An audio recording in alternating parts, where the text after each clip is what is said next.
계속 이어서 하도록 하겠습니다. 자, 우리가 지금 카메라까지 설치를 했고요.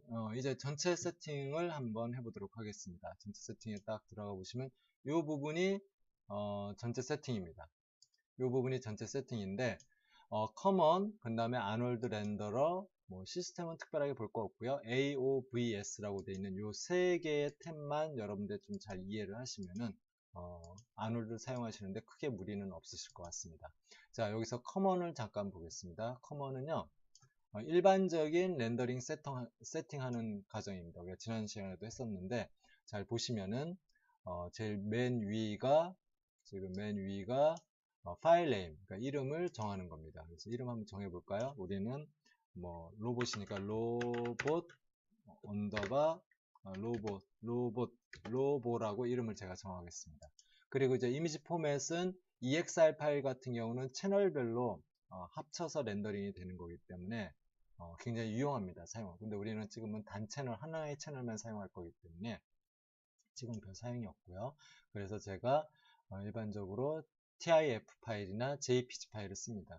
TIF 파일하고 JPG 파일 같은 경우는 화질은 TIF가 훨씬 좋아요. 그렇지만 JPG 파일도 화질이 나쁘지 않으면서 파일 용량은 TIF의 한 10분의 1 정도밖에 안 됩니다. 그래서 이 JPG 파일도 많이 씁니다. 실질적으로. 그러니까 TIF, JPG. 그러니까 여러분들이 가장 좋은 화질로 렌더링을 하고 싶다라고 하면은 TIF, 그 다음에 EXR 파일을 쓰시면 되겠고요. 약간 세대 손실이 좀 되더라도 화질 용량이 좀 문제가 된다 그러면 JPG 파일을 쓰시면 되겠습니다. 저 같은 경우는 그냥 JPG 파일을 쓰겠습니다. PNG 파일은 투명도를 저장할 수 있는 파일입니다. JPG 파일은 투명도가 저장이 안 돼요. 이거 쓰겠습니다. 자, 그 다음에 여기 밑에 보시면 싱글 프레임으로 렌더링 할 것이냐, 여러 장을 렌더링 할 것이냐, 뭐 이런 의미입니다. 그래서 우리는 여러 장을 렌더링하기 위해서 하는 거니까 nameshop.ext 요걸 쓰시면 되겠습니다. nameshop. 그럼 어떻게 되는 거죠? 우리는 로보 0001.ext 프레임 페이딩이 4기 때문에 로보 0001.ext, 그러니까 ext는 jpg겠죠? jpg 파일로 이렇게 저장이 된다, 이런 뜻입니다. 자, 그 다음에 스타트는 1프레임부터 10프레임 까지 렌더링 하겠다, 이런 의미고요. 저희는 한 2장 정도만 렌더링 하고 있습니다. 1프레임부터 2프레임까지 렌더링 하고요. 바이 프레임이라는 건 건너뛰기를 하는 겁니다. 예를 들어서 바이 프레임이 10으로 되어 있다면 1프레임 렌더링 되고 11프레임 렌더링 되고 이런 식으로 된다는 뜻이고요. 네, 그 다음 넘겨가 보겠습니다. 이제 카메라 있습니다. 어떤 부분을 렌더링 할 것이냐, 여기서 렌더링을 보시면 여기 보시면 여기죠. 여기 카메라를 세팅하는 거 있습니다. 퍼스펙티브 우리 카메라 1을 렌더링 할 겁니다. 그럼 이렇게 카메라 1을 선택해 주시면 되겠고요. 그 다음에 렌더 사이즈가 500에 500, 우리는 500에 500으로 하겠습니다. 72 dpi 이런 식으로 렌더링 세팅을 해주시면 되겠습니다. 자, 그 다음 아놀드 렌더러에 들어가 보겠습니다. 아놀드 렌더러는 카메라 AA, 요거는 제가 저번에도 한번 보여드렸는데 이렇게 잠깐 보여드리면서 같이 보면서 한번 설명을 하도록 하겠습니다. 자, 카메라 AA라는 것은 안티 알리아싱을 얘기하는 겁니다. 이 화면 외곽의 안티 알리아싱을 어떻게 줄 것이냐. 그래서 디폴트 값은 3으로 되어 있는데 한 5 정도 나중에 최종 결과물 같은 경우는 5나 6 정도 주시면 퀄리티가 굉장히 좋아질 겁니다. 그리고 이제 디퓨즈라는 게 있습니다. 디퓨즈는 물체의 색상을 뜻합니다. 그 다음에 스페큘러라는 거는 정반사라는 뜻이거든요. 그래서 윤기가 나는 듯한 느낌, 좀 반사가 좀 많이 되냐 덜 되냐 이거를 조절할 때 스페큘러를 씁니다. 그 다음에 트랜스미션은 굴절입니다. 굴절. 아놀드 우리가 5.0 버전인데 그 마야 2017까지는 아놀드 4.0대 버전이었습니다. 그때까지 보시면은 요게 글로시라고 표현했습니다. 스페큘러가 글로시고 트랜스미션이 리플렉션 이렇게 이름이 되는데 이름이 좀 바뀌었어요. 요걸 좀 기억해 두시면 되겠고요. SSS는 Subsurface Scaling, 그래서 빛이 투과가 되는 부분을 표현하는 겁니다.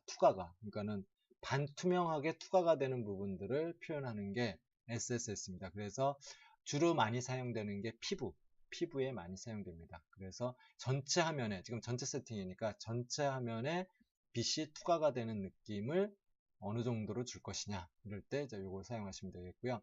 볼륨 인다이렉트는 간접 조명 이렇게 생각하시면 되죠. PC의 간접 이용량 이렇게 해서 일반적으로 이렇게 세팅하시면 되겠습니다. 요거는 보시면 되겠고요. 자, 됐습니다. 그 다음에 이제 AOVS입니다. 요건 우리는 찍으면 사용하지 않을 건데 다음 동영상에서 한번 제가 녹화를 하도록 하겠습니다. AOVS는 채널별로 렌더링을 할 때 사용하는 겁니다. 채널별로. 그래서 채널별로 렌더링을 쭉 해서 뭐 디퓨즈 채널이라던가 스페큘러 채널이라던가 이런 것들을 채널별로 쭉 렌더링을 해서 작업을 할 때 사용하는 내용입니다. 네, 그렇게 보시면 되겠습니다. 자, 됐죠? 그러면 전체 세팅도 됐고 이제 재질 세팅입니다. 재질. 이 재질에 대한 우리가 해야 되는데 현재 이 재질은 지금 램벌트 마의 기본 재질이 들어가 있습니다. 얘를 전체 재질을 한번 바꿔보도록 하겠습니다. 자, 로봇의 아웃라인에서 로봇에 들어가 보시면은요.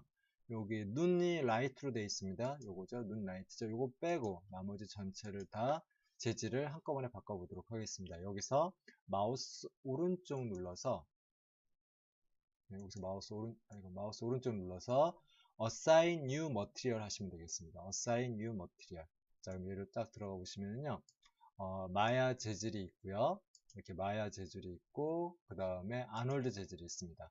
마야 재질은 블린, 램벌트, 퐁이 뭐 이런 것들이 있습니다. 블린은 쇠나 좀 반사가 좀 심한 재질들이죠. 그 다음 램벌트는 반사가 거의 없는 재질입니다. 퐁은 플라스틱 같은 느낌이라고 했었죠.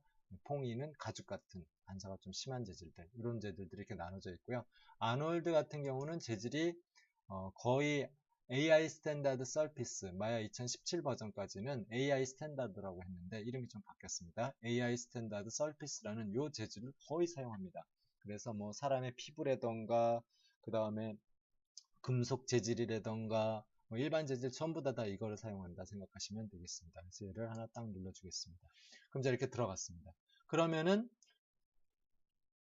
여기 보시면은 이제 이거에 대한 속성창 컨트롤 A 누르면 여기 나옵니다. 또는 얘를 눌러주시면 됩니다. 이거에 대한 속성창이 이렇게 쭉 나오는 겁니다. 그래서 베이스, 스페큘러, 트랜스미션, 그 다음에 서피스, SSS를 얘기하는 겁니다. 그 다음에 코트, 표면 코팅을 얘기하는 겁니다. 코트. 그 다음에 이미션, 틴 필름 이런 것들을 조절하시면 되겠습니다. 자, 요것들에 대한 거 저번에도 한번 봤는데 한번 같이 다시 한번 보도록 하겠습니다. 자, 베이스라는 건 물체의 색상입니다. 물체의 색상, 기본 색상. 이 기본 색상을 뭘로 잡아줄 것이냐 이런 의미입니다. 저 같은 경우는 이 기본 색상을 약간 어둡게 잡고 싶다 그러면 얘를 좀 줄여주면 되겠죠. 0.2 정도로 이렇게 줄여주면 좀 어둡게 잡혔습니다. 됐죠? 네, 그 다음에 여기에 베이스에 보시면 웨이트 값이 있고요. 그 다음에 컬러 값, 물체의 색상이죠. 색상을 여기서 조절해 주시면 되겠습니다. 그 다음에 러프닉스, 표면 거칠기입니다. 표면 거칠기. 그 다음에 메탈리스 같은 경우는 반사가 심하게 돼요. 메탈리스를 쓰면 반사가 좀 더 심하게 되고 이렇게 됩니다. 메탈 느낌이니까 금속 느낌을 좀 더 얼마큼 더 줄 것이냐 이런 것들이 베이스에 들어가 있습니다. 그 다음에 스페큘러는 하이라이트 부분에 대한 색상을 조절하는 겁니다. 그래서 정반사라고 표현하죠. 강선이 물체 표면에 딱 닿았다가 정확하게 반사되는 부분, 그 부분이 하이라이트잖아요. 네, 그 부분에 대한 색상입니다. 그래서 하이라이트 부분을 어느 정도로 줄 것이냐 이겁니다. 저 같은 경우는 하이라이트를 너무 강하게 주는 거를 좀 피하기 위해서 여기서 좀 피하기 위해서 하이라이트를 제가 한 0.4 정도 줘볼까요? 그리고 이 하이라이트에 대한 러프니스입니다. 러프니스 거칠기죠. 그 다음에 얘는 뭐죠? 하이라이트에 대한 컬러 값이고요. 그리고 IOR이라는 거는요, 굴절률입니다. 굴절률. 그래서 일반적인 굴절률은 뭐 1.520이 될 거고요. 그 다음에 이제 물의 굴절률, 공기의 굴절률, 뭐 다이아몬드의 굴절률 이런 것들이 다 정해져 있습니다. 이거를 한번 유튜브에서 IOR 쳐서 한번 찾아보시면요 굴절률이 쭉 다 나옵니다. 거기에 맞춰서 세팅 값을 잡아주시면 되겠습니다. 애니스트로픽이라는 거는 이방성을 얘기합니다. 그러니까 물체가 빛이 이렇게 비쳐요. 빛이 비치면 이제 수평 방향으로 바라볼 때와 빛이 비치는 수직 방향으로 바라볼 때 반사되는 느낌이 많이 다를 거예요. 예, 그거를 애니스트로피라고 얘기를 합니다. 예, 그리고 로테이션 이런 것들을 조절할 수 있습니다. 자, 트랜스미션은 투과율입니다. 투과율. 그러니까 유리나 물 같은 경우는 투과가 좀 많이 되겠죠. 어떤 물질의 투과율. 그래서 여기 같은 경우 여기서는 우리는 트랜스미션을 잡을 필요는 없을 것 같아요. 그 다음에 SSS는 서피스죠. 표면. 그러니까 표면에 반투과 같은 느낌을 나는 그런 걸 표현하는 겁니다. 그러니까 피부가 약간 투과되는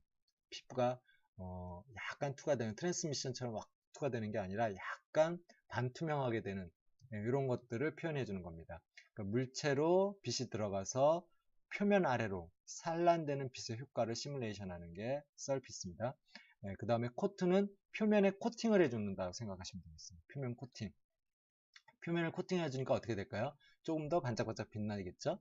그런 표면 코팅을 해준다 라고 생각을 하시면 되겠습니다. 자, 이런 세팅을 할 건데 우리는 여기 두 가지만 세팅을 하시면 크게 무리는 없을 것 같습니다.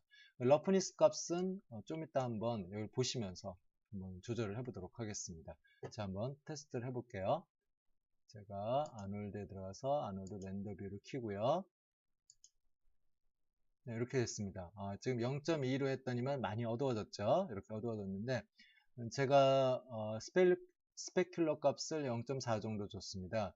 그래서 러프니스 값을 한 0.4 정도로 좀 줘볼까요? 0.4. 그러면은 보시는 것처럼 거칠기가 좀 심해지면서 요 반사되는 빛이 좀 많이 약해집니다. 이런 식으로 정리가 되는 거구나 라고 보시면 되겠습니다. 자, 잠시 끊었다가 다시 이어서 계속 하도록 하겠습니다.